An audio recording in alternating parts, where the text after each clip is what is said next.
चलिए, मेरी आवाज सबको समझ में आ रही बताइए। मेरी आवाज सबको क्लियर है?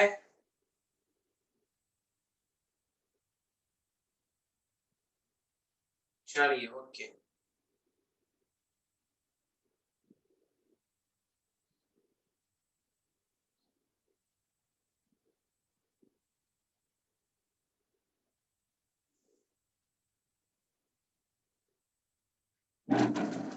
चलिए, नया टॉपिक है, सारे लोग ध्यान दीजिए, पॉलीगेटिव प्रॉपर्टीज।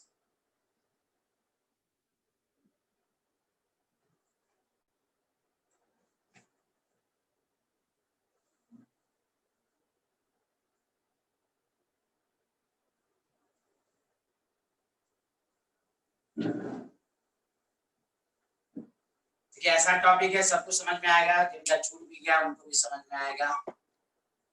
चलिए, सारे लोग ध्यान दें।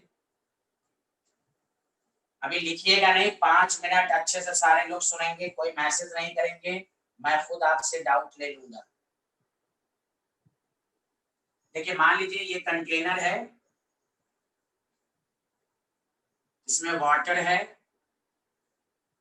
और आपने इसमें 90 ग्राम ग्लूकोज। आपको मालूम है ग्लूकोज सॉलिड होता है, तो मतलब क्या होगा, ये नॉन वोलेटाइल सॉल्यूट। ये तो सारे लोग जानते हैं, सॉलिड है ये। तो जैसे नॉन वोलेटाइल सॉल्यूट ऐड करते हैं तो सारे लोगों ने पढ़ा है कि वेपर प्रेशर जो क्या होता है, डिक्रीज होता है। मान लीजिए यहाँ पर जो वेपर प्रेशर आपने एज्यूम किया, मान लीजिए वेपर प्रेशर जो डिक्रीज होकर आया,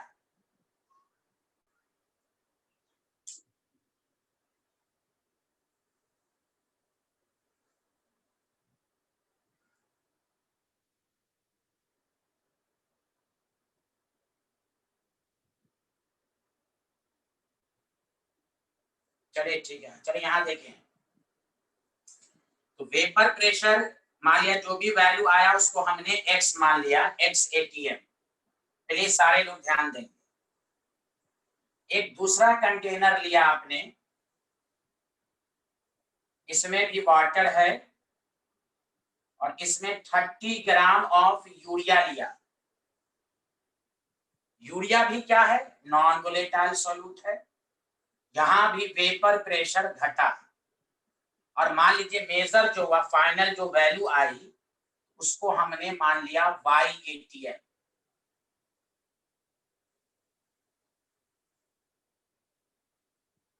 तो आपको मालूम है कि जब नॉन वोलेटाइल सॉल्यूट ऐड करते हैं तो वेपर प्रेशर घटता है। यहाँ x आया, यहाँ y आया।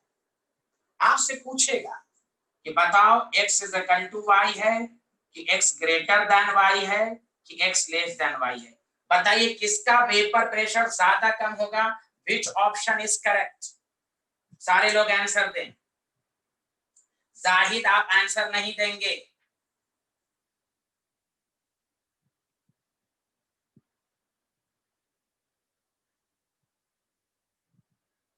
दोरजे हानू, मैं तुम्हें अभी रिमूव कर दूंगा, एक दफा बस आंसर दो बस।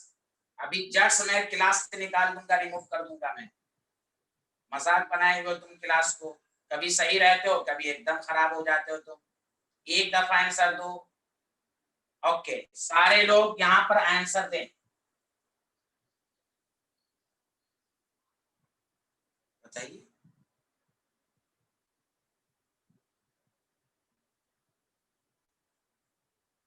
तो देखिए सारे लोग ध्यान देंगे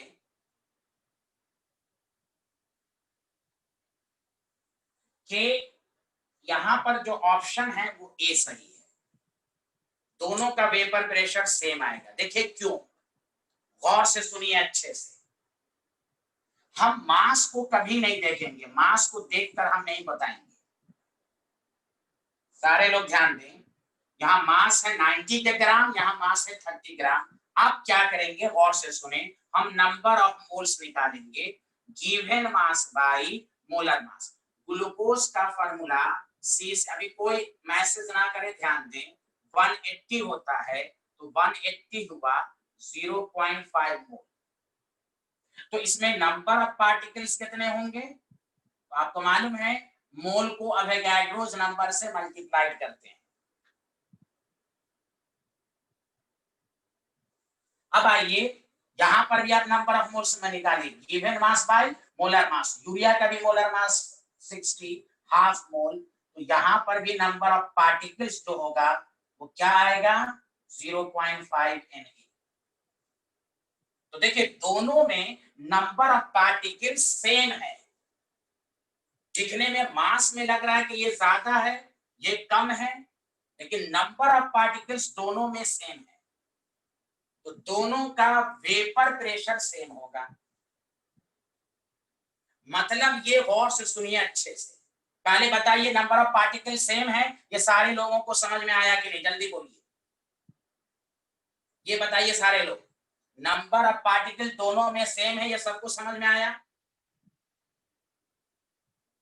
यस। तो याद रखिए सारे लोग, ध्यान दीजिए। हाँ, तो याद रखिए सॉल्यूशन की कुछ प्रॉपर्टीज ऐसी होती है, सॉल्यूशन की कुछ प्रॉपर्टीज ऐसी होती हैं जो नंबर्स पर डिपेंड करता है। अगर दोनों का नंबर ऑफ पार्टिकल सेम है तो प्रॉपर्टी सेम होगी, वो नेचर पर डिपेंड नहीं करेगा। जबकि ग्लूकोज यूरिया दोनों का फार्मूला अलग अलग है, दोनों का फार्मूला अलग अलग, लेकिन दोनों के पार्टिकल सेम है। तो क्वालिटेटिव प्रॉपर्टीज उसी को कहते हैं, ऐसी प्रॉपर्टीज जो नंबर्स पर डिपेंड करे, उसके नेचर पर डिपेंड ना करे। और ध्यान दीजिए अच्छे से, वेपर जैसे ही नॉन वोलेटाइल सॉल्यूट आपने ऐड किया तो वेपर प्रेशर कम हुआ, तो वेपर प्रेशर का कम होना वो नंबर्स पर डिपेंड किया। जितना नंबर ऑफ पार्टिकल्स बढ़ाएंगे वेपर प्रेशर और कम होगा। वेपर प्रेशर नंबर पर डिपेंड नहीं कर रहा है, गौर से सुने, वेपर प्रेशर का घटना, decrease in vapour pressure numbers पर डिपेंड कर रहा है। तो क्वालिटेटिव प्रॉपर्टीज उसे कहते हैं, the properties of solution which depends upon number of particles of solute but not its chemical nature।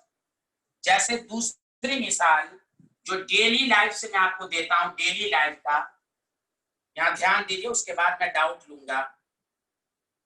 जैसे सरकार बनाना, गवर्नमेंट, सरकार जैसे 543 सीट है, जो 272 से ज्यादा लाएगा, सरकार का बनाना किस पर डिपेंड करता है? नंबर्स पर। चाहे 272 में सारे लोग शरीफ हों, बदमाश हों, कुछ भी हो, तो सरकार का बनाना नंबर्स पर डिपेंड किया, नेचर पर डिपेंड नहीं करेगा। भले दूसरी साइड 100 लोग हैं, 100 पूरी तरह ईमानदार हैं, फिर भी ये सरकार नहीं बना पाएगा। वही क्वालिटेटिव प्रॉपर्टीज है। नंबर, ऐसी प्रॉपर्टीज केमिस्ट्री में जो नंबर्स पर डिपेंड करे उसको हम क्वालिटेटिव प्रॉपर्टीज कहते हैं, जो नेचर पर डिपेंड ना करे। द प्रॉपर्टी, इसलिए ध्यान दीजिएगा अच्छे से कि what is the qualitative properties? The properties of solution, ध्यान दें, which depends upon number of moles of solute या number of solute particle in a given solvent, irrespective of their chemical nature, is called CP। बताइए सारे लोग, बताइए सारे लोग, definition समझ में आई क्वालिटेटिव प्रॉपर्टीज? तो मतलब qualitative properties directly proportional to number of moles of solute या directly proportional to number of particles, दोनों बोल सकते हैं आप। जल्दी बोलिए, अच्छे से समझ में आया कि सॉल्यूशन की कुछ प्रॉपर्टी, अब कौन कौन है वो बाद में बताएंगे, लेकिन पहले समझिए कॉलिगेटिव प्रॉपर्टीज क्या होता है, जो नंबर्स पर डिपेंड करे, उसके नेचर पर डिपेंड ना करे। अगर नंबर सेम है तो कॉलिगेटिव प्रॉपर्टीज भी सेम हो। बताइए, सबको समझ में आया यहां तक? सानिया, सकलैन, सारा अजीज, जल बताइए प्लीज। नुजहात, न्याज,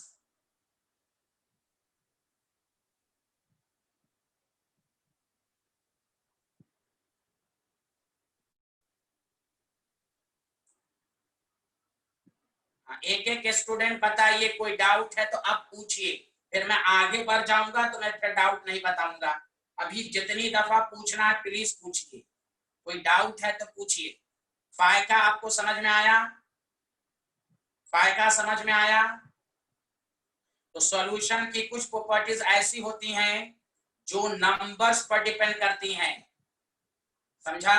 उसके नेचर पर डिपेंड नहीं करती। जैसे मैंने आपको मिसाल दिया कि जिस तरह गवर्नमेंट सरकार का बनाना नंबर्स पर है, जो 272 लाएगा या उससे ज्यादा वही सरकार बनाएगा, चाहे इसमें सारे लोग शरीफ हों, बदमाश हों, घुसखोर हों, कुछ भी हो। तो सरकार का बनाना,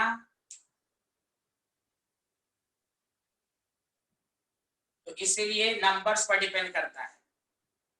तो कॉलिगेटिव प्रॉपर्टीज क्या है, मैं रिपीट कर देता हूं कि सॉल्यूशन की कुछ प्रॉपर्टीज ऐसी होती हैं जो नंबर्स पर डिपेंड करती है। जितना नंबर्स बढ़ाएंगे कॉलिगेटिव प्रॉपर्टीज बढ़ेगी, जितना नंबर्स घटाएंगे कॉलिगेटिव प्रॉपर्टीज घटेगी। अगर नंबर ऑफ पार्टिकल सेम आ गया, जो मैंने अभी एग्जांपल दिया था, तो कॉलिगेटिव प्रॉपर्टीज सेम होगी। इसलिए याद रखिए, अब कौन कौन सी कॉलिगेटिव प्रॉपर्टीज हैं ध्यान दें।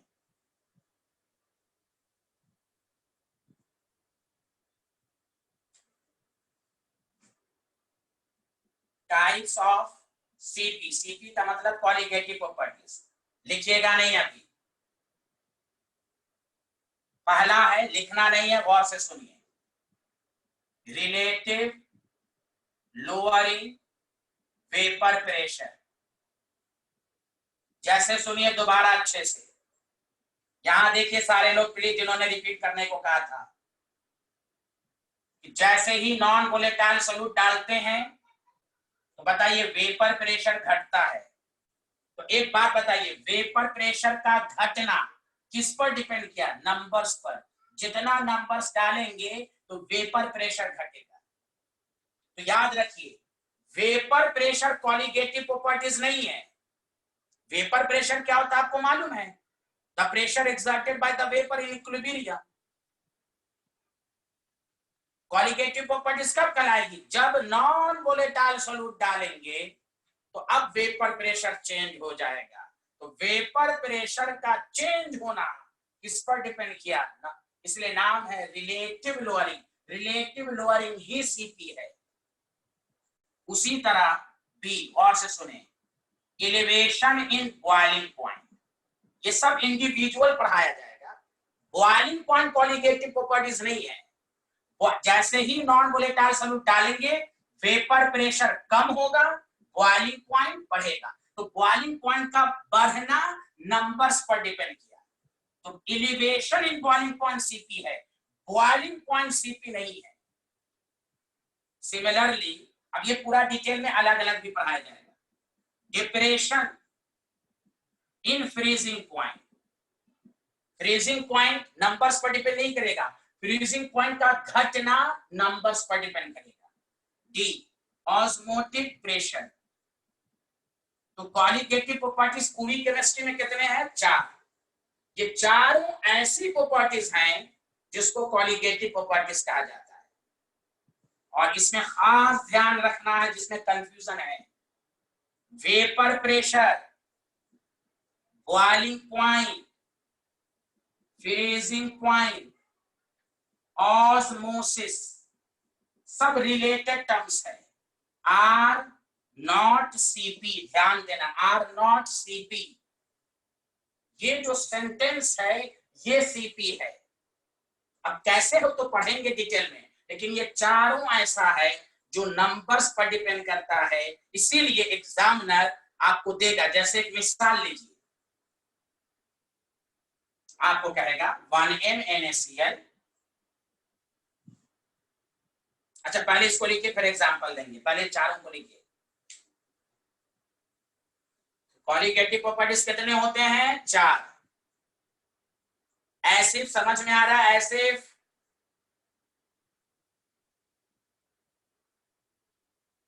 आमना, एसिफ, आमना, आयशा खानम, तीनों दोस्त। हाँ तीनों को आ रहा है, जल्दी बताइएगा।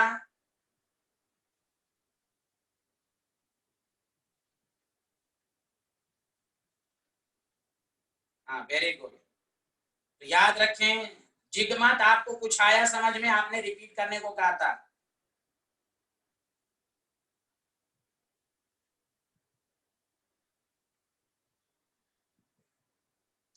नहीं जिगमत, आप मुझसे बात करें, दौरजे हानू से नहीं। अच्छा वन क्या है? वन कहाँ लिखा मैंने? वन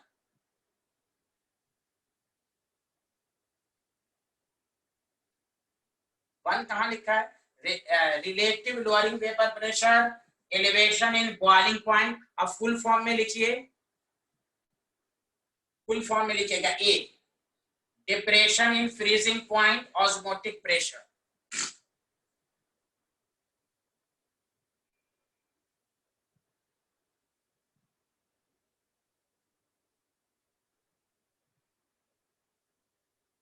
शेख मांस ये वाला समझ में आया? शेख मांस प्लीज बताना, शेख मांस।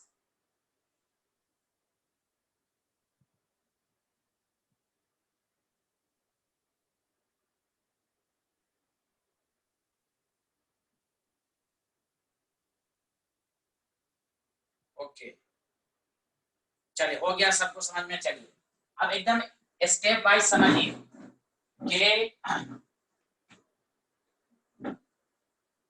मैं फिर से रिपीट कर देता हूं एकदम, कि एक ऐसा टॉपिक है सबको आएगा आपको, कि कुछ सॉल्यूशन की प्रॉपर्टीज ऐसी होती हैं जो नंबर्स पर डिपेंड करती हैं, नेचर पर नहीं। जब भी आपको ना समझ में आए, आप डेमो की डेली लाइफ के एग्जांपल, डेमोक्रेटिक प्रॉपर्टीज, सरकार का बनाना नंबर्स पर डिपेंड किया, नेचर पर डिपेंड नहीं किया। उसी तरह elevation in boiling point, depression in freezing point, क्या कहते हैं, ऑस्मोटिक प्रेशर, ये जितनी सारी चीजें हैं ये नंबर्स पर डिपेंड की। अब आइए गौर से सुनिएगा अच्छे से, this is very important. Condition या लिमिटेशन ऑफ सीपी, टॉपिक डालिए, कंडीशन और लिमिटेशन ऑफ सीपी। अब ये कब एप्लीकेबल है कब नहीं है, यहां ध्यान दीजिए।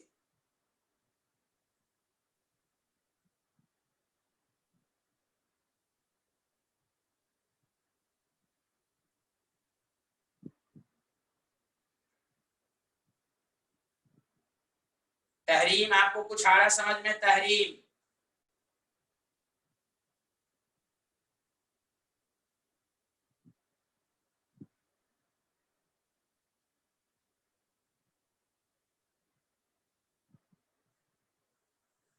चलिए अब आइए गौर से सुनिएगा अच्छे से, एक एक पॉइंट गौर से सुनिएगा। कहा गया कि सीपी जो है वो नंबर्स पर डिपेंड करता है, तो याद रखिए नंबर्स पर डिपेंड करने के लिए पहली कंडीशन है, मैं रीजन भी लिखवाऊंगा, गौर से सुनिए। नेचर ऑफ सॉल्यूट जो होना चाहिए is non volatile. Non volatile का मतलब समझे, सॉलिड होना चाहिए। क्यों? उसका रीजन है, पहले गौर से सुने अच्छे से। क्वालिटेटिव प्रॉपर्टीज तभी नंबर्स पर डिपेंड करेगी जब सॉल्यूट नॉन वोलेटाइल हो। क्यों?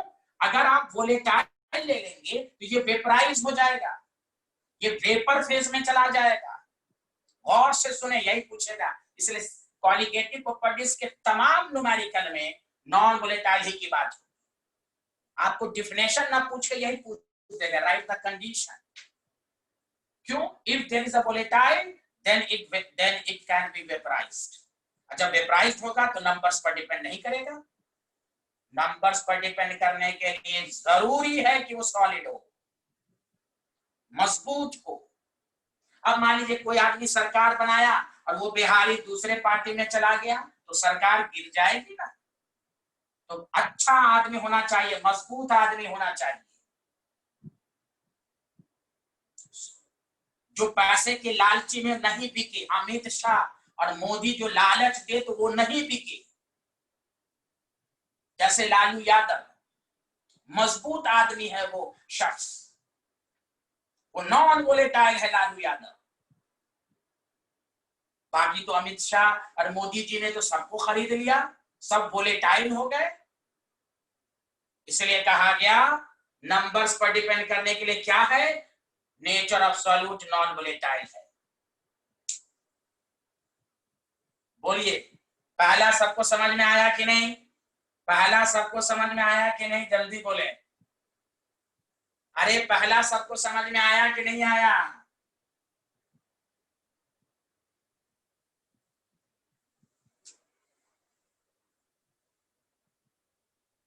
हाँ, हमने ये कहा कि नंबर्स पर डिपेंड करने के लिए सॉल्यूट को वोलेटाइल नहीं होना है। क्यों? मैं लिख देता हूं, ये एग्जाम में नहीं लिखेंगे, ये इसका एक्सप्लेनेशन है। इफ ये समझने के लिए है, सेल्फ स्टडी के लिए, nature of solute is volatile then it vaporized, vapour में चला जाएगा। इसलिए कहा गया ये। चलिए पहला लिख लिया सारे लोगों ने, रीजन लिख लीजिए। अब सेकंड पॉइंट पर आइए, जल्दी से आइए। तो याद रखिए कॉलिगेटिव प्रॉपर्टीज क्या है, जो नंबर्स पर डिपेंड करे। और नंबर्स पर डिपेंड करने के लिए जरूरी क्या है कि nature of solute non volatile हो, पहली कंडीशन। आगे बढ़े। आयशा खानम आया समझ में? आमना आ रहा है? आमना जल्दी बताइए। अदीबा, खुशी, जोया परवीन, शाहीन परवीन, सकलैन, तहरीर, सबको समझ में आ रहा है भाई? Okay, thank you thank you. आप देखें दूसरा क्या है, ध्यान दीजिएगा अच्छे से प्लीज। दूसरा कंडीशन है कॉलिगेटिव प्रॉपर्टीज के लिए। दूसरा कंडीशन है कॉलिगेटिव प्रॉपर्टीज के लिए कि solution must be dilute. Solution dilute होना चाहिए। अब आइए और से सुनिए क्यों होना चाहिए, वो मैं बताऊंगा आपको। दो कंडीशन है, सॉल्यूशन मस्ट बी डाइल्यूट। अब देखिए पहले लिखिए, मैं नीचे आपको इसका एक्सप्लेनेशन दे रहा हूं, पहले लिख लीजिए। कॉलिगेटिव प्रॉपर्टीज के लिए सॉल्यूशन डाइल्यूट, इसलिए अच्छी डिफिनेशन यही है, the properties of dilute solution. चलिए अब आइए सारे लोग, लिख लिया इसको, ध्यान दीजिए सारे लोग, ध्यान दीजिए। हाँ मान लीजिए, इधर सुनिए सारे लोग, सुनिए डाइल्यूट सॉल्यूशन है। सारे लोग देखिए, solute is less, solute is less, और एक है कंसंट्रेटेड, सॉल्यूट इज मोर। या प्लीज अच्छे से देखिएगा कि अगर सॉल्यूशन डाइल्यूट होगा तो याद रखिए तभी नंबर्स पर डिपेंड करेगा। एकदम याद रखिए, क्यों वो मैं बता रहा हूं, गौर से सुनिए। जैसे मिसाल लीजिए, अगर बहुत ज्यादा भीड़ हो जाएगी तो सॉल्यूट आपस में इंटरेक्ट करना शुरू होगा। कोई अभी डाउट ना पूछे, मैं 5 मिनट समझाऊंगा फिर मैं डाउट लूंगा, और से सुनिए। क्वालिटेटिव प्रॉपर्टीज नंबर्स पर डिपेंड करता है। नंबर्स के लिए दो कंडीशन तो लिखा गया, number of particle, number of solute particle. Solute particle कैसा होना चाहिए? डाइल्यूट है, नॉन वोलेटाइल होना चाहिए। सॉल्यूशन कैसा होना चाहिए? डाइल्यूट। चूंकि डाइल्यूट में सॉल्यूट कम होता है तो यहाँ नंबर्स पर डिपेंड करेगा। जैसे मिसाल लीजिए, बहुत सारी जगहों पर जब शादी होती है ना, शादी, तो चिकन फ्राई का आइटम रखा जाता है। तो फ्राई के आइटम में भीड़ बहुत हो जाती है, लोग धक्का मुक्की करने लगते हैं। जहां पर भीड़ होगी तो वहां एक दूसरे पर लोग फोर्स अप्लाई करेगा, तो फिर वहां नंबर पर डिपेंड नहीं करेगा। अब देखिए, गौर से सुनिएगा अच्छे से, जब एक दूसरे पर फोर्स अप्लाई होगा तो दो चीजें हो सकती हैं, या तो करीब आएगा या धक्का देके भगाएगा। दोनों चीज, इसको कहते हैं एसोसिएशन या डिसोसिएशन। और जब सॉल्यूट कम है तो नो सॉल्यूट का आपस में इंटरेक्शन ही नहीं होगा। इसलिए देखिए, जहां भीड़ होती है तो लाइन में लोग लगाते हैं, लाइन में, भाई पहले आप, फिर तो लाइन में आदमी लगता है तो आप आदमी को काउंट कर सकते हैं। डाइल्यूट, मोर कंसंट्रेटेड, मोर भीड़, मोर इंटरेक्शन, तो फिर वहां नंबर्स पर डिपेंड नहीं करेगा, वहां नेचर पर डिपेंड होना शुरू होगा। नेचर का मतलब इंटरेक्शन पर डिपेंड हो जाएगा कि सॉल्यूट कैसा है, वो कैसे इंटरेक्ट कर रहा है। इसलिए याद रखिए, मैं लिख रहा हूं, गौर से सुनिए, तब फिर आप डाउट पूछिएगा। ध्यान दीजिए इसके नीचे, if the solution is too concentrated, अगर सॉल्यूशन टू कंसंट्रेटेड हो, बहुत ज्यादा कंसंट्रेटेड हो, तो क्या होगा? Then colligative properties will depend upon nature of solute। यहां पर ये नंबर पर डिपेंड नहीं करेगा, सॉल्यूट के नेचर पर कि कैसे इंटरेक्ट कर रहा है। And which is not true, ये सही नहीं है। कॉलिगेटिव प्रॉपर्टीज के लिए सही क्या है? नंबर्स, नेचर पे नहीं। ये एग्जाम में पूछेगा नहीं। तो कॉलिगेटिव प्रॉपर्टीज की दो कंडीशन, नंबर्स पर डिपेंड करने के लिए सॉल्यूट नॉन वोलेटाइल हो और सॉल्यूशन डाइल्यूट। क्यों? अगर नॉन वोलेटाइल होगा तो वेपराइज हो जाएगा, डाइल्यूट नहीं रहेगा मतलब टू कंसंट्रेटेड होगा, तो नेचर ऑफ सॉल्यूट पर डिपेंड हो जाएगा, भीड़ हो जाएगी, एक दूसरे से ये इंटरेक्ट करेगा, करीब आने लगेगा, इंटरेक्शन पर डिपेंड करेगा। और कॉलिगेटिव प्रॉपर्टीज इंटरेक्शन पर डिपेंड नहीं करता। अब बताइए, सबको एक्सप्लेनेशन समझ में आया कि नहीं? जल्दी बोलिए। अब बताइए, कोई डाउट है तो पूछिए, अगर ना समझ में आया हो तो।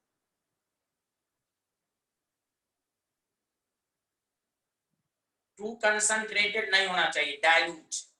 नंबर्स पर डिपेंड होने के लिए डाइल्यूट होना चाहिए, क्योंकि बहुत ज्यादा कंसंट्रेटेड हो जाएगा तो सॉल्यूट आपस में ही इंटरेक्ट होना शुरू हो जाएगा। अब जब सॉल्यूट आपस में ही इंटरेक्ट होगा तो फिर वहां नेचर पर डिपेंड करेगा कि आप कैसा सॉल्यूट डाला है, आयनिक कंपाउंड है।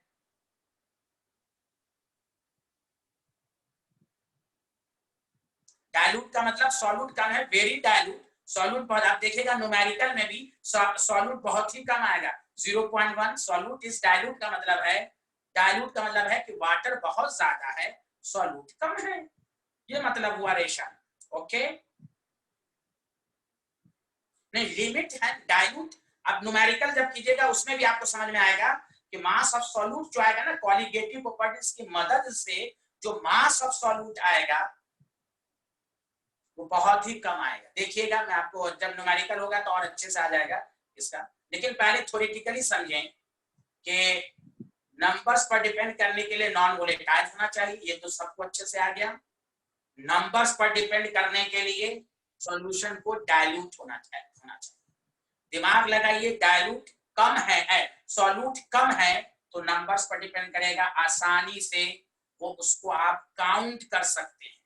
लेकिन जब खुद सोचिए, जब बहुत ज्यादा, एक बात बताइए, खुद सोचिए, Na+Cl- बहुत ज्यादा भीड़ है, बहुत ज्यादा, तो बताइए इसको काउंट करना मुश्किल हो जाएगा। क्यों? ये फिर आपस में रिज्वाइन करने लगेगा। जब आपस में ये रिज्वाइन करेगा तो फिर नंबर पर डिपेंड नहीं करेगा, इस सबके इंटरेक्शन पर डिपेंड करेगा। अब देखिए NaCl डाइल्यूट है बहुत, नमक बहुत ही माइन्यूट है, काउंट कर लिया, no interaction, no interaction. Water इतना ज्यादा है कि इस दोनों के बीच में फोर्स ऑफ अट्रैक्शन कम है। लेकिन जब मोर Na प्लस मोर Cl माइनस हो जाएगा तो काउंट करना मुश्किल, ये आपस में ही फिर से इंटरेक्ट होना शुरू हो जाएगा। और जब आपस में इंटरेक्ट हो जाएगा बहुत ज्यादा, सॉल्यूट बहुत ज्यादा हो जाएगा, तो फिर वहां नंबर्स पर डिपेंड नहीं करेगा। मुझे उम्मीद है कि मैंने आपको बहुत दफा रिपीट कर दिया। बोलिए आगे बढ़े। जिन्होंने रिपीट करने के लिए कहा था मैंने रिपीट कर दिया। ओके, बताइए सबको समझ में आ गया? जल्दी बोलिए, अभी भी किसी को डाउट है? सच सच बोलिए। जितनी भीड़ होगी नंबर्स की काउंटिंग नहीं हो पाएगी, ये आपस में ज्वाइन करने लगेगा। अरे ये कौन है? जोया परवीन कौन है जिन्होंने रिपीट करने को कहा था? इफ देयर इज अ मोर भीड़, more interaction depends upon chemical nature, but solution is dilute. Okay, चलिए आगे बढ़ते हैं।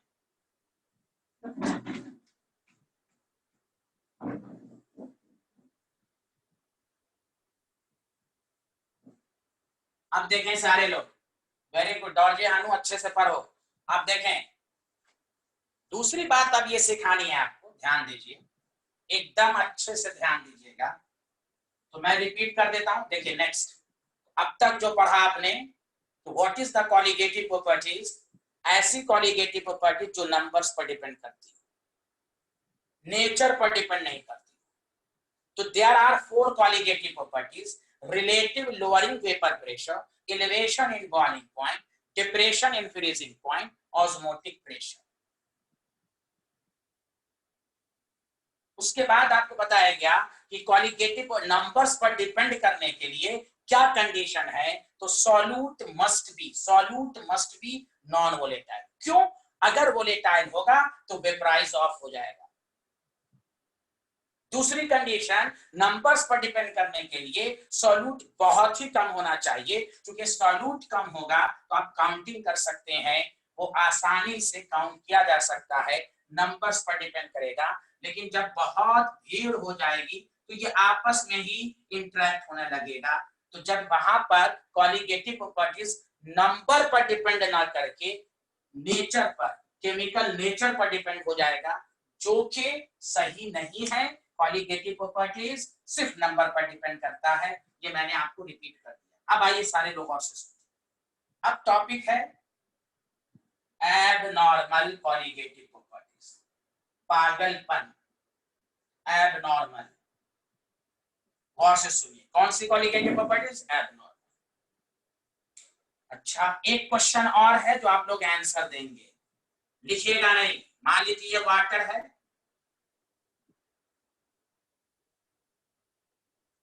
इसमें आपने क्या किया? 1 मोल, हम ग्राम में आंसर नहीं दे रहे हैं, डायरेक्ट आंसर दीजिएगा। 1 मोल ऑफ यूरिया डाला, नॉन वोलेटाइल है, वेपर प्रेशर कम हो गया, मान लिया X आ गया। अब आपने यही वाटर में 1 मोल NaCl लिया, ये भी नॉन वोलेटाइल है, वेपर प्रेशर कम हो गया, गौर से सुनिए, और वो Y आया। बताइए सारे लोग, X is equal to Y, X less than Y, X greater than Y, किसका वेपर प्रेशर ज्यादा कम होगा? बताओ, विच ऑप्शन इज करेक्ट? कोई ने जाहिद अगर है तो आंसर नहीं देंगे। Which option is correct? हमने मोल में लिया है, ग्राम में नहीं। हाँ, जिगमत का भी आंसर सही, सैफुल्लाह, शिबा रियाज, रेशम, सानिया, आसिफ, हबीबुर रहमान, माशाल्लाह माशाल्लाह माशाल्लाह माशाल्लाह, बहुत बेहतर बहुत बेहतर। सखलान का भी आंसर, आमना का भी आंसर, शिबा रियाज, जोया परवीन जल्दी आंसर दें, सानिया आंसर दें, फायका, फैजान, खुशी आंसर दें,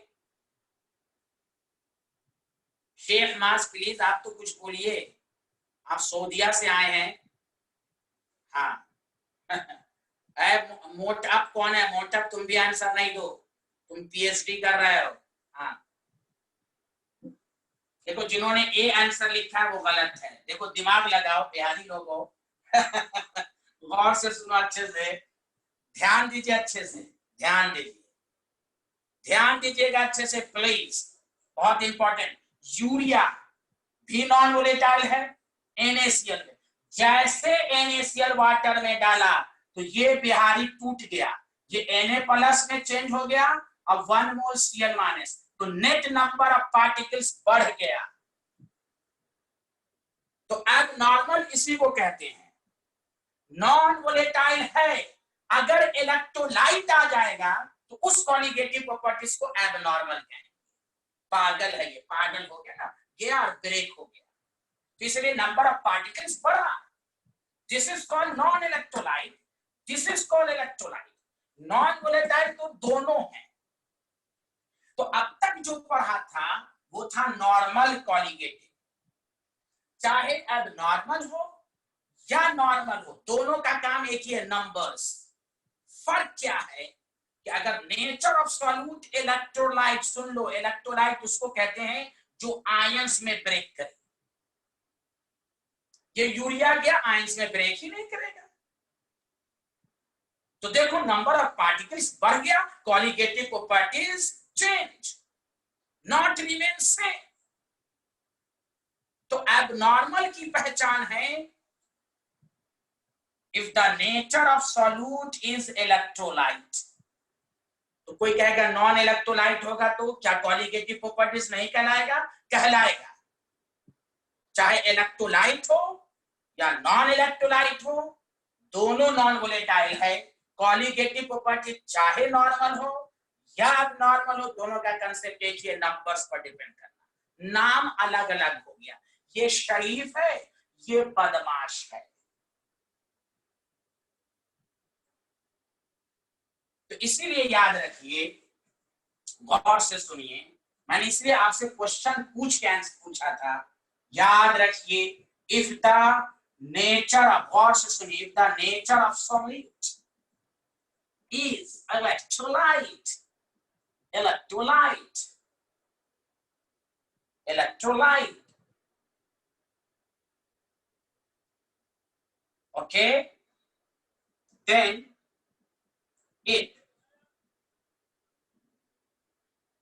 then it undergoes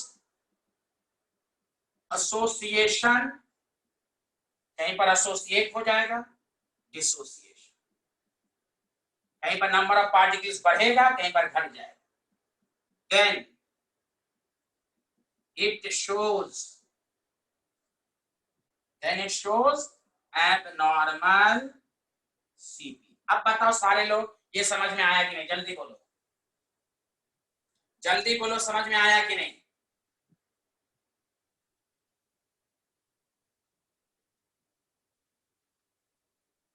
अरे सब लोग आंसर दें।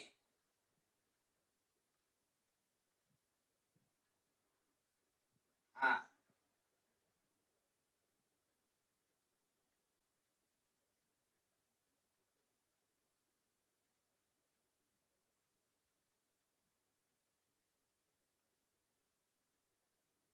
Very good, very good, thank you very much. तो याद रखिए अब गौर से सुनिए अच्छे से, न्यूमेरिकल अप्रोच अब आने वाला है, कंफ्यूजन नहीं होना चाहिए। मैं दोबारा रिपीट कर रहा हूं, कोई भी कॉन्जुगेटिव प्रॉपर्टीज हो, नॉर्मल हो या एबनॉर्मल हो, नंबर्स पर ही डिपेंड करेगा। फर्क ये है कि अगर सॉल्यूट इलेक्ट्रोलाइट है तो उस कॉन्जुगेटिव प्रॉपर्टीज को एबनॉर्मल कहेंगे। दिखने में लगेगा कि पहले एक पार्टिकल्स है और जैसे ही डालिएगा तो नंबर ऑफ पार्टिकल्स बढ़ जाएगा या घट जाएगा, तो कॉन्जुगेटिव प्रॉपर्टीज डिफरेंट हो जाएगा। तो दिस इज द कंसेप्ट। रेशम समझ में आया? एबनॉर्मल की पहचान सबको समझ में आ गया? Nature of solute is electrolyte, nature of solute is electrolyte. Shaikh मास, तुम भी मजाक करते हो यार। बिहारी हो असल में। यहाँ देखें सारे लोग, गौर से सुने, अब ध्यान दीजिए। तो देखिए, अब हम लोग पढ़ेंगे, दिस इज वेरी वेरी, इस पर, इसको अगर नहीं समझिएगा तो आगे तमाम न्यूमेरिकल में आपको कंफ्यूजन होगा। वांट ऑफ फैक्टर, फैक्टर जिसको हम आई कहते हैं, आई।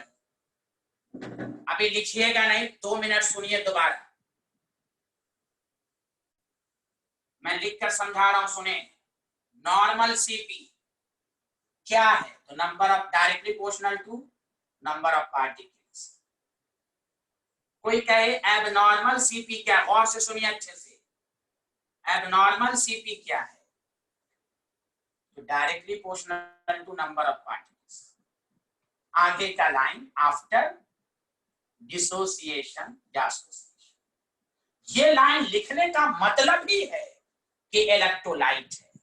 देखिए दोनों एक ही चीज पर डिपेंड कर रहा है, फर्क है कि यहाँ नॉन इलेक्ट्रोलाइट, यहाँ इलेक्ट्रोलाइट। तो इस दोनों में जो रिलेशन बताता है उसको वन टॉप फैक्टर कहते हैं। तो पहले तो डायरेक्ट, फिर हम नीचे लिखा देंगे वन टॉप फैक्टर क्या है। It is defined as ratio of abnormal CP to the normal CP। Physical meaning भी दिखाएंगे। I is equal to abnormal CP divided by normal CP। This is the पहला formula, this is the basic formula. I क्या है? I want a factor। इसलिए आज अभी के lecture में आधा घंटा हम लोग यही सीखेंगे, आई निकालना। ये सीख जाइएगा तो फिर हम चारों कॉलिगेटिव प्रॉपर्टीज। एक बिहारी बोल रहा है कि एनसीईआरटी में वन टॉप फैक्टर नहीं है। तुम बिहारी गधे हो, जाके देख लो यार। एक बिहारी कह रहा है, मैं नाम नहीं बोलूंगा, उनको तकलीफ होगी, कि one top factor is not present in NCERT book. ये जो स्टूडेंट है वो पढ़ने कम आता है, खाली मैसेजे करता रहता है, टेक्स्ट मैसेज। बताइए, ये आज का बहुत बड़ा लतीफा है। हो सकता है उनके बुक एनसीईआरटी दूसरे तरह की आती होगी, अल्लाह। एनसीईआरटी का मेन टॉपिक है वन टॉप फैक्टर, वो बाद में देख लेंगे। खैर चलिए चलिए लिखिए, सारे लोग लिखिए, सारे लोग लिखिए। मैं नाम नहीं बोला हूं। अब वो पढ़ाई पर ध्यान दें, क्या सिलेबस में है क्या नहीं है मुझे अच्छे से मालूम है, बस वो पढ़ाई पर ध्यान दें प्लीज।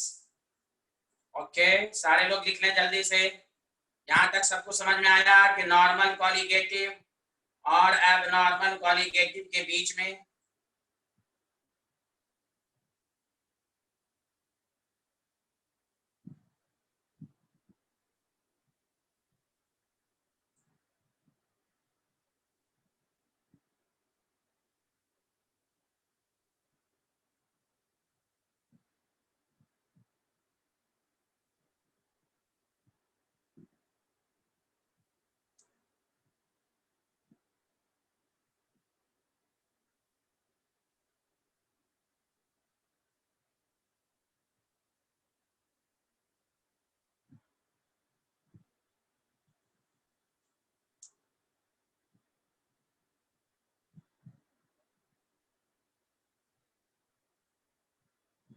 बोलिए, लिख लिया सारे लोग? जल्दी बोलिए, लिख लिया?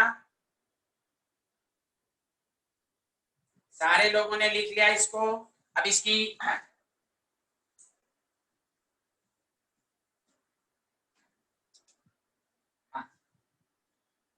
इसकी फिजिकल मीनिंग क्या है कि सर ये क्या बताना चाहता है? ये तो आपको सर, ये तो हम भी पढ़ लेते हैं, ये तो बच्चे भी पढ़ लेते हैं भाई। This is the ratio. देखिए नोट में इंपॉर्टेंट पॉइंट ये है, क्वांटिटेटिव। क्वांटिटेटिव का मतलब ये हुआ, क्वांटिटेटिव का मतलब ये हुआ कि क्वांटिटेटिवली द एक्सटेंट, और से सुनिए, द एक्सटेंट, पावर, कितना, to which a solute is dissociated or associated, और से सुनिए अच्छे से, कैन बी एक्सप्रेस, कितना डिसोसिएट हुआ, कितना एसोसिएट हुआ, कैन बी एक्सप्रेस्ड। आप ये भी डिफिनेशन में लिख सकते हैं इन टर्म्स ऑफ आई। कोई भी सॉल्यूट कितना एक्सटेंट में, क्वांटिटेटिव का मतलब कितना, मास, अमाउंट, कितना कोई भी सॉल्यूट एसोसिएट और डिसोसिएट हुआ, उसको हम वन टॉप फैक्टर के फॉर्म में एक्सप्रेस करेंगे। मैथमेटिकल फार्मूला क्या है, abnormal CP divided by normal CP. बताइए ये लाइन सबको समझ में आया कि नहीं आया?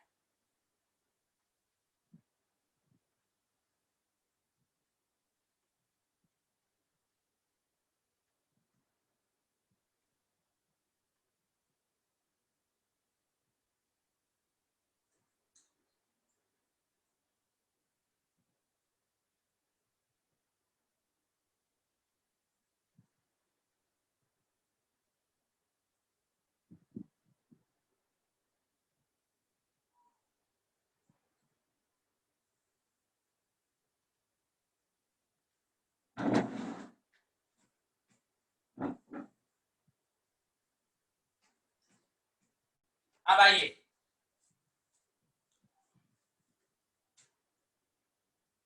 For chemical reaction, for chemical reaction सारे लोग ध्यान दें, आई कैसे निकालेंगे? तो देखिए आपके पास ओरिजिनल फार्मूला क्या है, abnormal CP by normal CP. तो देखो इसी को दूसरे फार्मूले में एबनॉर्मल सीपी क्या है, number of particle after association या dissociation, this is also the formula, divided by number of particles before association और डिसोसिएशन। दूसरा फार्मूला ये आया, जल्दी लिखिए, ये फार्मूला कब लगेगा, केमिकल रिएक्शन में।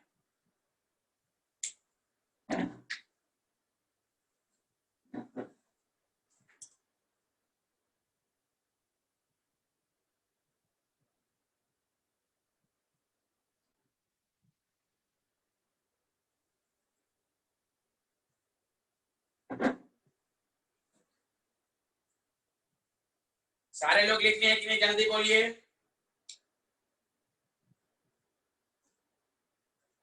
सबको समझ में आ गया, जल्दी बोलिए।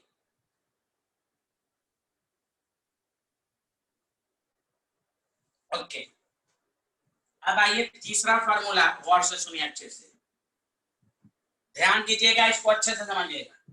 Qualitative properties directly proportional to number of moles of solute. अच्छा, आपको मालूम है ना नंबर ऑफ मोल्स को क्या लिखते हैं, given mass by molar mass. तो क्या हो जाएगा, मोलर मास के इनवर्सली प्रोपोर्शनल। याद रखिए कि नया relation, qualitative properties inversely proportional to.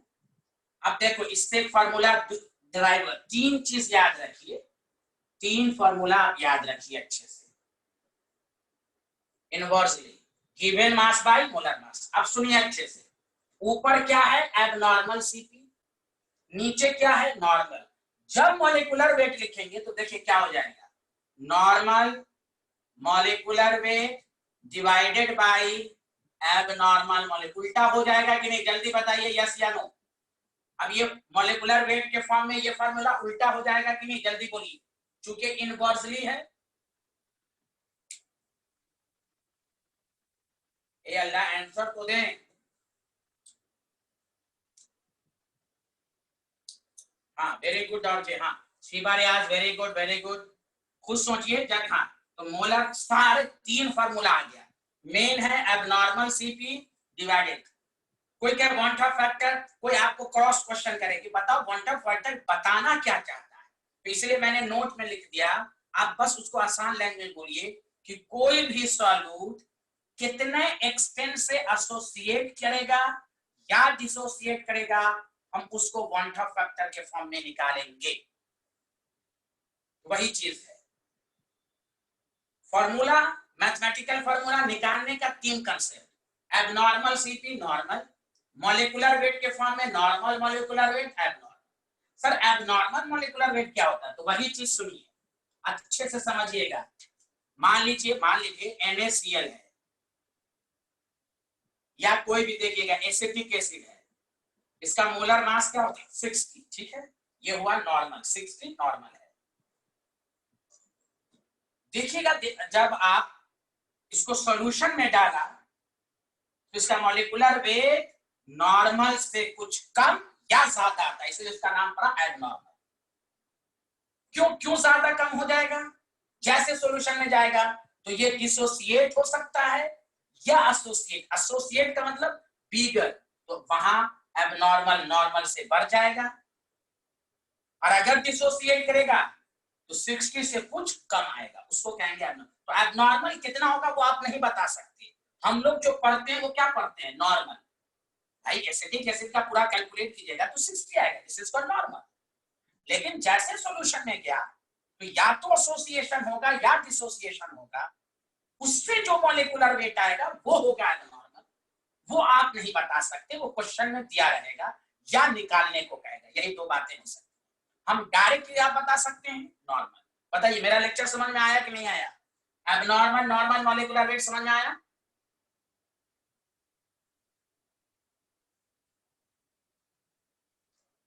अरे बोलिए ना। हाँ, वेरी गुड। अब सुनिए अच्छे से, 1 मिनट और मैं बता देता हूं। यूरिया, यूरिया का मोलर मास 2060 है। प्लीज सुनिए अच्छे से, यूरिया का मॉलिक्यूलर मास 60 है। जैसे सॉल्यूशन में डाला, इसमें ना ये बताइए ये नॉन इलेक्ट्रोलाइट है, इसमें ना एसोसिएशन होगा ना डिसोसिएशन, 60 रहेगा। एबनॉर्मल मॉलिक्यूलर वेट की बात कब होगी? जब सॉल्यूट इलेक्ट्रोलाइट हो। अगर नॉन इलेक्ट्रोलाइट होगा तो जो पहले मॉलिक्यूलर वेट था वही, यानी नॉर्मल और एबनॉर्मल यहां सेम है। एबनॉर्मल मॉलिक्यूलर वेट की बात कब होगी, कब चेंज होगा? जब सॉल्यूट क्या हो? इलेक्ट्रोलाइट। अब आइए कि सर अब हम कैसे निकालेंगे। ध्यान दीजिए, इसी को मैं इस पर एकदम धीरे धीरे ये वाला मैं आपको समझाऊंगा, क्योंकि ये जब तक नहीं आएगा तो फिर न्यूमेरिकल समझ में नहीं आएगा। टॉपिक डालिए यहां से, रिलेशन बिटवीन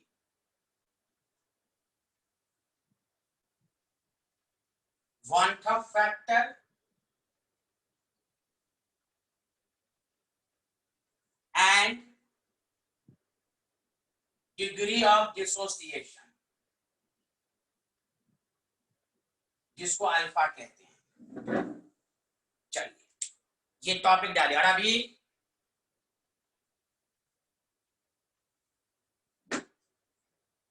अब मैं जो स्टूडेंट रिपीट या फिर से कहते हैं कि सर समझा दीजिए, तो कभी मेरी नजर पड़ जाती है, कभी मान लिया नहीं पड़ती तो कोई बात नहीं है, वो अभी आपको समझा देंगे। और से सुनिए, मैंने जो अभी कहा था कि एबनॉर्मल मॉलिक्यूलर वेट कब होगा, जल्दी लिख के बताइए तो मैं देखना चाहता हूं कि इसको कितना समझ में आया। एबनॉर्मल मॉलिक्यूलर की बात कब होगी? जब सॉल्यूट इलेक्ट्रोलाइट हो या नॉन इलेक्ट्रोलाइट। जल्दी टेक्स्ट मैसेज करो। एबनॉर्मल मॉलिक्यूलर वेट की बात कब होगी? हाँ वाह, इलेक्ट्रोलाइट जब होगा। बस यही समझना, कुछ है ही नहीं। एबनॉर्मल का मतलब ही हुआ कि इलेक्ट्रोलाइट होना। वेरी गुड, चलिए अच्छी बात है। अब सुनिए अच्छे से, मैं अभी आपको जो सिखाना चाह रहा हूं वो सीखिए, और कुछ भी नोट नहीं कीजिएगा, कुछ भी नोट नहीं कीजिएगा। ये 11 से रिलेटेड टॉपिक है, ध्यान दीजिए। मान लीजिए AB कोई सॉलिड है, गया डिसोसिएट हुआ। प्लीज एकदम अच्छे से बोर्ड पर ध्यान दीजिए, उधर उधर नहीं। आपने 11 में इक्विलिब्रियम में पढ़ा था, इनिशियल मोल 1 तो प्रोडक्ट का इनिशियल मोल 0। क्यों? रिएक्टेंट शुरू में मैक्सिमम होता है, शुरू में प्रोडक्ट 0 होता है।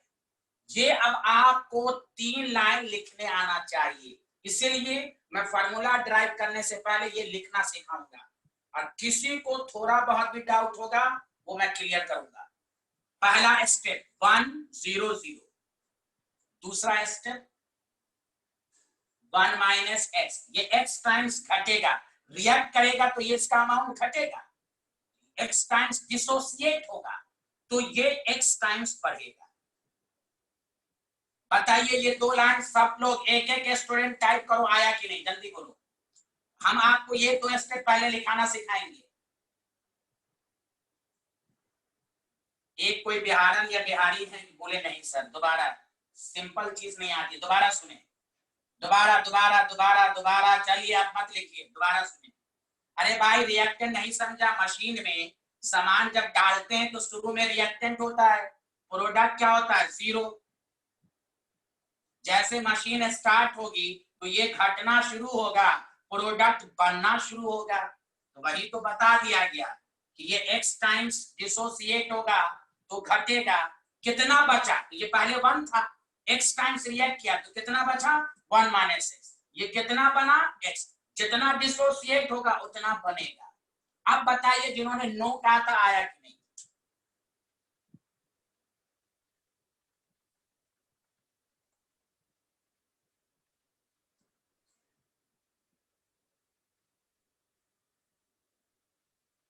पक्का आ गया, पक्का, अरे सब बोलो पक्का। अच्छा अब सुनिए अच्छे से, अब सुनिए, कोई बात नहीं, कोई बात नहीं। तीसरा स्टेप लिखने की कोशिश कर रहा हूं मैं, गौर से सुनिए। x क्या है, मोल डिसो, एकदम कुछ भी नहीं लिखो, मैं लगातार 6-7 एग्जाम्पल मैं लिखना सिखाऊंगा, तब मैं इसको प्रूफ करूंगा कि बाद में ये ना कहे कि हमको आई निकालने नहीं आया। गौर से सुनिए, मोल डिसोसिएटेड, अब सुनिए, अल्फा को क्या कहते हैं देख लीजिए, डिग्री ऑफ डिसोसिएशन। अल्फा का मतलब मोल डिसोसिएटेड, अल्फा होता है मोल डिसोसिएटेड बाय इनिशियल मोल। नाम से भी साबित है, डिग्री, कितना डिसोसिएट हुआ, तो जितना डिसोसिएट हुआ उसको इनिशियल मोल से डिवाइड कीजिए तो क्या निकल जाएगा, अल्फा। अब देखिए अल्फा इज इक्वल टू, आप लोग टेक्स्ट मैसेज कीजिए, बताइए इस रिएक्शन में कितना मोल डिसोसिएट हुआ, बताइए तो जल्दी से, हाँ जल्दी बताइए सारे लोग, सारे लोग, एक्स एक्स, हाँ ये जो आता है ना ये मोल डिसोसिएट हुआ, हाँ very good very good very good, x.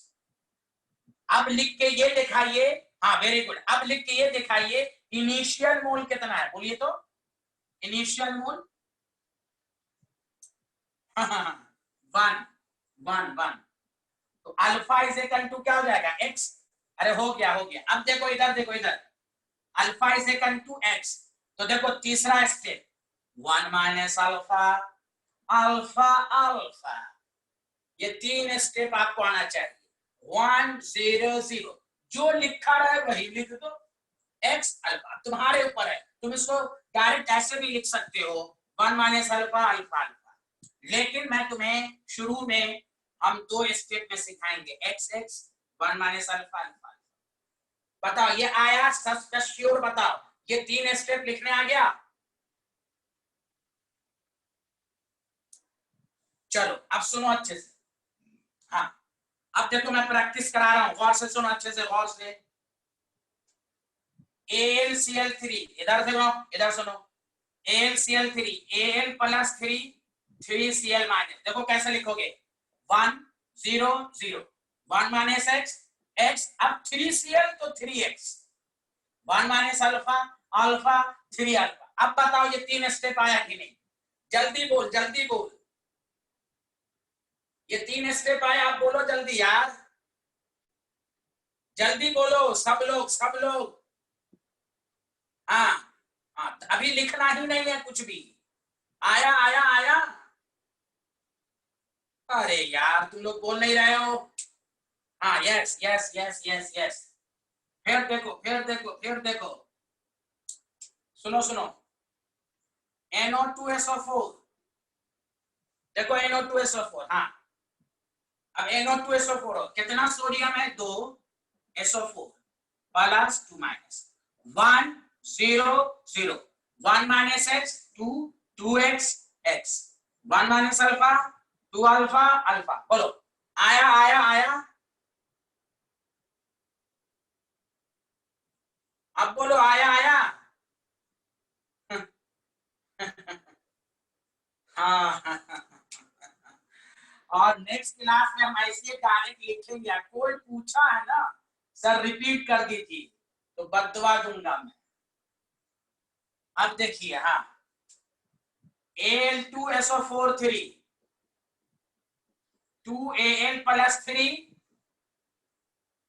2Al plus 3 और 3SO4 2 minus 1 0 0 1 minus x 2x 3x 1 minus alpha 2 alpha 3 alpha. अब ताली मारो, आया कि नहीं जल्दी से बताओ, बताओ बताओ, आया आया आया।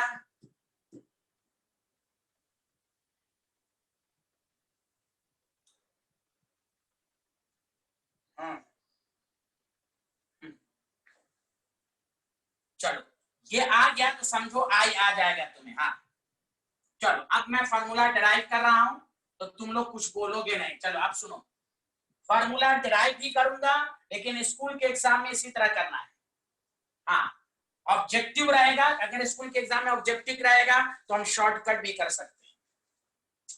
तो सुनो, मान लो, अब सुनो, ए बी कोई सॉलिड है, वो ए प्लस बी माइनस में ब्रेक हुआ, 1 0 0 1 minus x x x 1 minus alpha alpha. I का फॉर्मूला है नंबर ऑफ पार्टिकल, गौर से देखो लिखना मत, number of particles after dissociation, यहां पर डिसोसिएट हो रहा है, सिर्फ dissociation divided by number of particles before dissociation. I is equal to number of particle. अब सुनो इधर, यहां कितने अल्फा है? 2 अल्फा, एक और होता तो 3 अल्फा। हम जनरल फॉर्मूला ड्राइव कर रहे हैं तो हम यहां पर लिख देंगे एन अल्फा। देखो 2 पार्टिकल तो 2 अल्फा, 3 होता तो 3 अल्फा, क्योंकि हम जनरल फार्मूला डिराइव कर रहे हैं। अब सुनो, देखो कैसे लिखोगे, गौर से सुनो, number of particle after dissociation क्या लोगे जानते हो? 1 माइनस अल्फा प्लस ये पूरे को ऐड करेंगे, रिएक्टेंट प्रोडक्ट सबका ऐड करेंगे, क्योंकि डिसोसिएशन के बाद ये 1 से 1 माइनस अल्फा हो गया, ये 0 से अल्फा हो गया, सबको ऐड करेंगे by number of particle before dissociation, 1 plus 0 plus 0 1। तो यहां से फॉर्मूला आ गया I is equal to 1 plus alpha n minus 1। अब देखो, ये है ऑब्जेक्टिव अप्रोच, डायरेक्ट इससे करोगे, इससे करोगे तो इतना करने की जरूरत नहीं है, लेकिन स्कूल के एग्जाम में पूरा स्टेप वाइज दिखाना है। अगर ये क्वेश्चन ऑब्जेक्टिव में रहेगा तो हम डायरेक्ट करेंगे। पहले बताओ, यहां से यहां तक फॉर्मूला ड्राइव में किसी को डाउट है?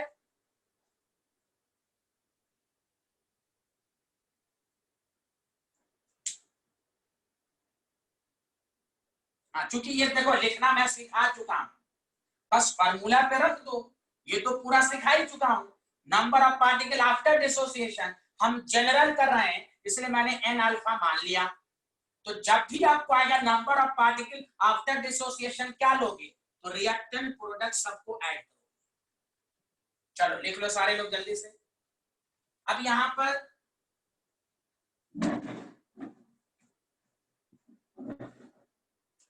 तो I is equal to 1 plus alpha N minus 1। Alpha क्या है? Degree of dissociation. एन क्या है? Number of particles. अगर ऑब्जेक्टिव अप्रोच होगा तो हम डायरेक्ट यही फॉर्मूला करेंगे, इतना ब्रेक करने की जरूरत ही नहीं है। लेकिन विदाउट ऑब्जेक्टिव बोर्ड लेवल में रहेगा तो आपको पूरा दिखाना है, वरना 0 बटा सन्नाटा मिलेगा। तो अब मैं दोनों अप्रोच से सिखा रहा हूं, अब देखो और से सुनो। अब हम न्यूमेरिकल, हाँ लिख लिया सर, ओके, सारे लोगों ने लिख लिया।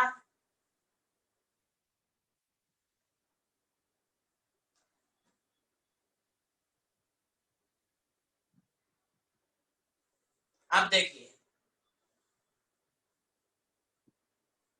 गौर से सुनिए अच्छे से। हाँ, जो टीटीएस में बैकअप ले रहे हैं 8 बजे, राउंड्स लॉ का पहला केस हो गया है, राउंड्स लॉ का सेकंड स्टेटमेंट शुरू होगा। तो जिसका टीटीएस में 8 बजे इसी मीटिंग आईडी पर क्लास है, समझा कि नहीं? तो कॉलिगेटिव प्रॉपर्टीज से पहले तक Raoult's law, ideal, non ideal, बस ये 3 टॉपिक पढ़ना है। ये जिनका छूटा हुआ है तो कर लेंगे, उनका पूरा बैकअप हो जाएगा, ठीक। और टीटीएस वाले 8 बजे सिर्फ 3 या 4 क्लास होगी बस, उसके बाद ये बैच खत्म, फिर नया बैच 12th का बनेगा जिसमें एकदम स्टार्टिंग से होगा। बाकी आप अपने बैच में आप खत्म होने वाला है कॉलिगेटिव प्रॉपर्टीज, उसके बाद इलेक्ट्रोकेमिस्ट्री शुरू होगा। तो जिनका कॉलिगेटिव प्रॉपर्टीज, हाँ, जो अब तक कुछ भी नहीं पढ़ा है तो वो इसी बैच में आए, वो अपना नए सिरे से शुरू कर लेंगे। अब जो राउल्स लॉ, जैसे पिछले क्लास में के भी बहुत सारे बच्चे हैं, तो वो टीटीएस में 8 बजे 1 घंटा आप चाय पानी पी लेंगे, और जिसको राउल्स लॉ रिवीजन करना है वो भी आ सकते हैं।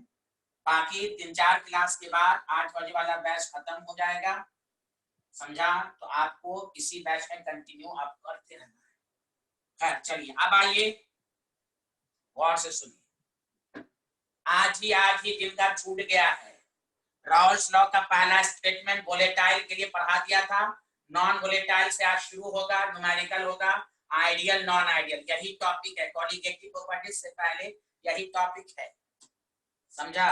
तो यही 3 टॉपिक आपको पढ़ लेना है, फिर अपने टीटीएस 5:30 बजे आपको कंटिन्यू ज्वाइन करते रहना है।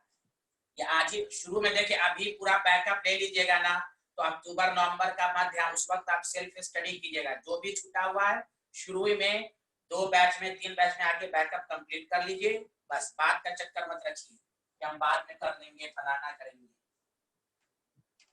अब देखिए सारे लोग क्वेश्चन की शुरुआत, पहला क्वेश्चन मैं खुद करूंगा, गौर से सुनो। कहेगा calculate the value of I if AlCl3 is 80% dissociated।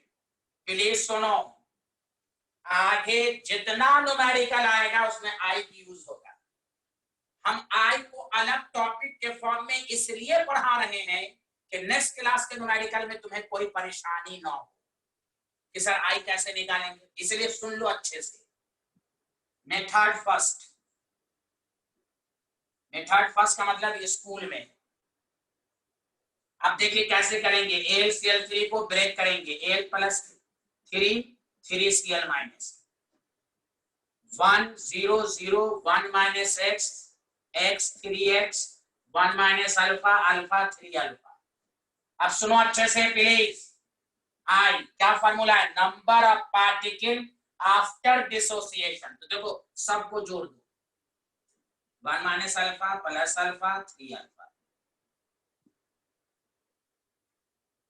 Number of particle before 1, तो alpha alpha cancel, I is equal to 1 plus 3 alpha, I is equal to 1 plus 3 into 0.8, तो I is equal to 1 plus 2.4 3.4, I 3.4, alpha कितना है 80%, cancel 0.8 हुआ, alpha की value इसलिए 0.8 ली गई। बताओ सच लोग आया कि नहीं, इसलिए मैं ये 3 स्टेप लिखना सिखा दिया। अब तुमको इंपॉर्टेंट समझ में आया, 3 लिखने आना चाहिए, आपको आ जाए। जल्दी बोलो आया कि नहीं, अरे जल्दी बोलो यार। हाँ, ये 3 आ जाएगा ना तो लिखना आ जाएगा, कोई दिक्कत नहीं होगी। अब देखो प्रैक्टिस ही हो रहा है, दोबारा रिवीजन हो रहा है आई लिखने का तरीका।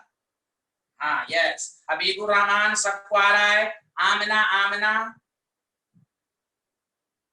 फायका आपको आ रहा है कि नहीं, फायका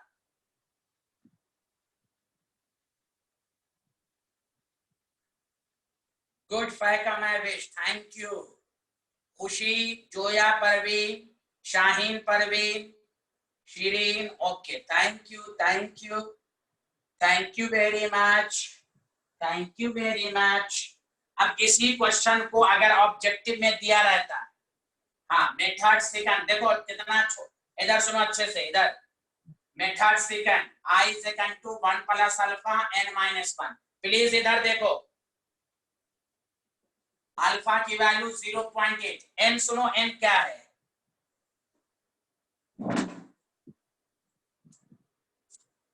यहां देखो सारे लोग, 1 प्लस अल्फा n क्या, नंबर ऑफ पार्टिकल्स। तो सुनो अच्छे से, कितने नंबर ऑफ पार्टिकल, देखो इधर 3 और 1 4, देखो इधर 3 और 1 4, 3 और 1 4, 3 और 1 4, 3 और 1 4, 4 minus 1। Allahu Akbar, this is the short. तो 3.4 हो गया। तो ये तरीका हुआ। तो ऑब्जेक्टिव में इसी तरह करेंगे, ब्रेक करने की जरूरत ही नहीं है, बस 3 और 1 4 एन रख दीजिए। स्कूल लेवल में इसी तरह करेंगे। बोलो ये शॉर्टकट वाला आया समझ में, फायका शॉर्टकट आया।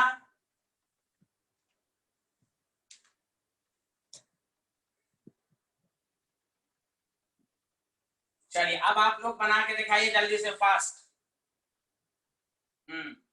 Calculate the value of I in the following, in the following. A है कि if NO2 SO4 is 90% dissociated. चलो और सुनो, लॉन्ग कट से बनाओ, नॉट शॉर्टकट। लॉन्ग कट से बनाओ प्लीज, शॉर्टकट मैं बता ही दिया हूं, लॉन्ग कट से बनाओ जल्दी से। और आंसर बताओ क्या होगा, NO2 SO4 is 90% dissociated.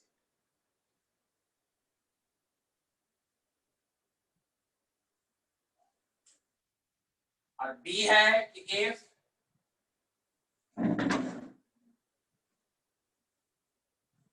If acetic acid is 10%, नहीं 10% नहीं, 5% डिसोसिएटेड। दोनों का आंसर निकालो, हाँ दोनों का आंसर निकालो, ऊपर भी बनाओ जल्दी से।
चलो गौर से सुनो, पहला काम, सब लोग अपना आंसर रिलेट कर लोगे। हाँ NO2 SO4 है, स्कूल के एग्जाम में इसी तरह करोगे। Na प्लस SO4 2 माइनस, कितने Na है 2, 1 0 0। अब देखो तुम इतना प्रैक्टिस कर चुके हो ना, तब 3 स्टेप मत लिखो, अब डायरेक्ट दो स्टेप ही लिखो, 1 माइनस अल्फा 2 अल्फा अल्फा। क्यों अपना वक्त, वो मुझे सिखाना था कि x को अल्फा में कैसे कन्वर्ट करते हैं। तो अब तुम डायरेक्ट एक ही स्टेप में लिखो, या तुम x को ही डिग्री ऑफ डिसोसिएशन मान लो तो कोई बात नहीं, किसी भी बुक में x को भी अल्फा मान लेते हैं, तो कंफ्यूज मत होना। तो i is equal to 1 minus alpha plus alpha 2 alpha by 1 cancel, i is equal to 1 plus 2 0.9, तो i इज इक्वल टू कितना हो जाएगा बोलो, 1 प्लस 1.2.8 सबका आया है कि नहीं, जल्दी बोले। 2.8 आया है सबका आंसर। हाँ, किसी का 3.8 आया है वो गलत है। चलो जिनका गलत है वो सही कर लें।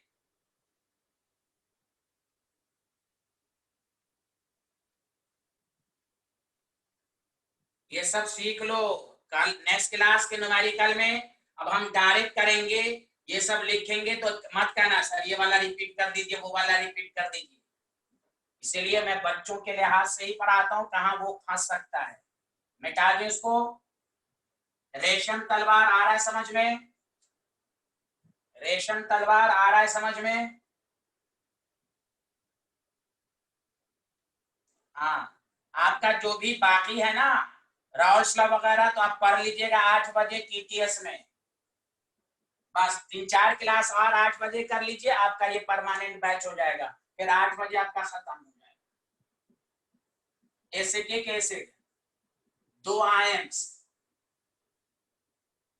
1 0 0 1 माइनस अल्फा अल्फा अल्फा।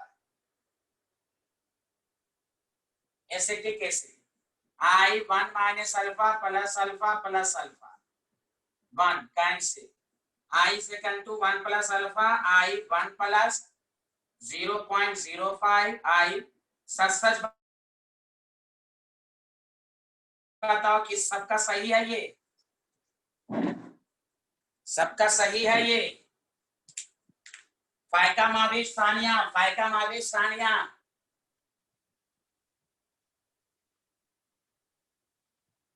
हाँ, thank you thank you thank you.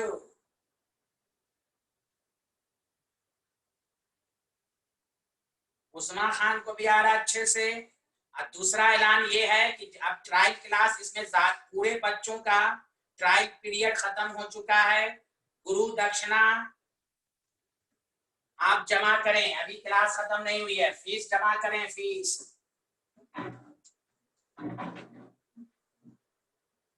चलिए एक लास्ट क्वेश्चन, इसका C part. If Al2 SO4 3 is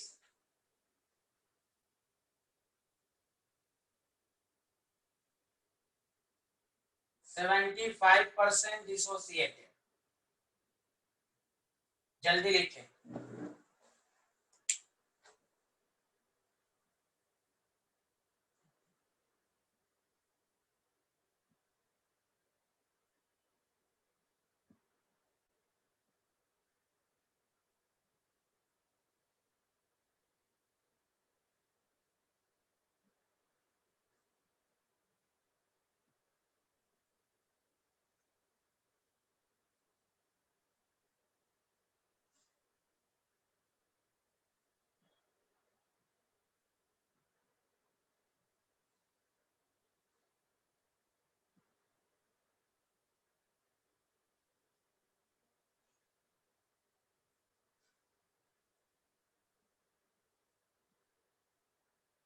हाँ बताइए आंसर, बताइए आंसर।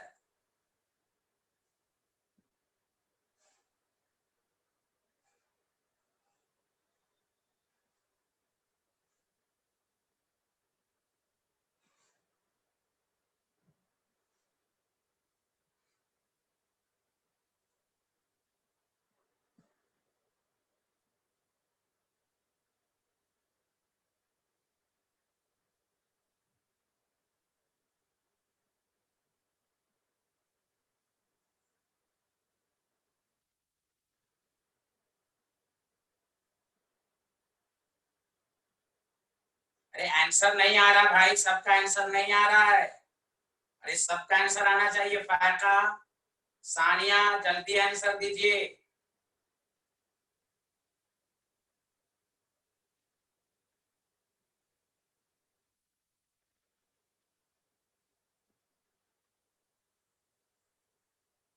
तो देखिए Al2SO4 3 है, 2 Al है, 3SO4 2 माइनस है, 1 0 0 1 माइनस अल्फा 2 अल्फा 3 अल्फा।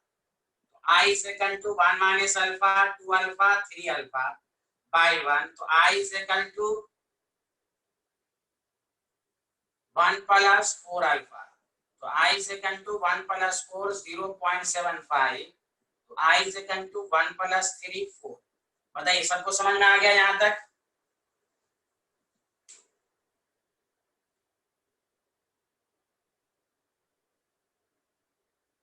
हाँ बस एक लास्ट क्वेश्चन, बस 1 मिनट, बस रुक जाइए 1 मिनट। एक लास्ट क्वेश्चन कि आपको और आप सेल्फ स्टडी भी हो जाएगी। एक लास्ट है, छोटा सा है। This is very important. If, ये मैं खुद समझाऊंगा। This is okay. हो सकता है कुछ क्वेश्चन इस तरह का भी दे दे। Is 90% dissociated. गौर से सुनिए अच्छे से प्लीज, प्लीज सारे लोग ध्यान दीजिएगा अच्छे से। K4FeCN6 इस तरह का जब कंपाउंड है तो हड़बड़ाना नहीं है। देखिए और से सुनिए, इसको कहते हैं, प्लीज सारे लोग ध्यान दीजिएगा, मैंने कहा मैं खुद करूंगा, कॉम्प्लेक्स कंपाउंड है। और याद रखिए कैसे ब्रेक करेंगे। जो ब्रैकेट के अंदर का होता है उसको एक ही आयन कंसीडर करना है। जैसे कितने पोटेशियम है? 4, 4 की। ये पूरा ब्रैकेट कितना है? 1 प्लस 1 प्लस, देखिए FeCN6 कितना चार्ज? -4। जल्दी बताइए, याद रखिए इसमें। अच्छा डायरेक्ट मत, इसमें कोई पूछे कितने पार्टिकल हैं? 4 और 1 5, 5 है टोटल। बहुत सारे स्टूडेंट 4 5 6 11 इस तरह करने लगते हैं। This bracket is counted as 1। ये डिसोसिएट नहीं होता है इसमें। पहले बताइए आया कि नहीं सबको समझ में?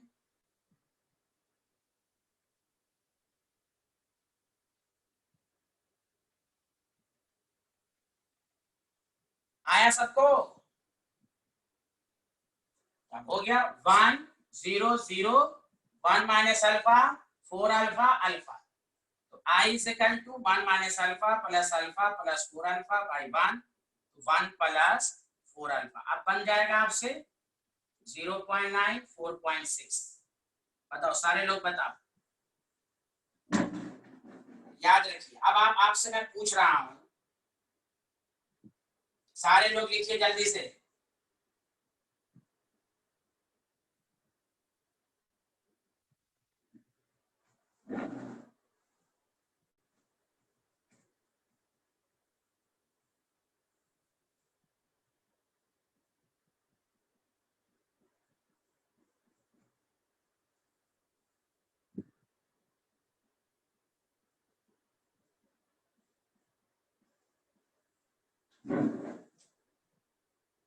चलिए बताइए इस कंपाउंड में नंबर ऑफ पार्टिकल, डायरेक्ट बताइए सारे लोग, इस कंपाउंड में नंबर ऑफ पार्टिकल्स बताइए। हाँ वेरी गुड। 2 और 1 3। अरे 4 किसने लिखा? मोहम्मद अरमान, गलत गलत। 2 और 1 3। This complex compound is treated as 1। चलो दूसरे वाले में बताओ, दूसरे वाले में कितना है? हाँ अब आया, कॉम्प्लेक्स कंपाउंड भी सबको समझ में आ गया।